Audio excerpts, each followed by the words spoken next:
Welcome to Early Year Channel. Welcome, friends, to our exciting adventure in the classroom. Today, we're going to explore some amazing shapes and fill them with bright colors. Are you ready to start? All right, class. Today we're going to make a circle, a square, and a triangle. But the best part is, we'll colour them in all the rainbow colours. Let's get started. First up is the circle. It's round and smooth, just like a pizza or a fun balloon.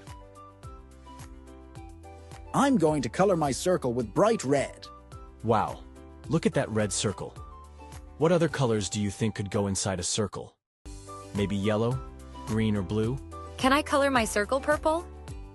Of course, Emma. Purple is such a fun colour.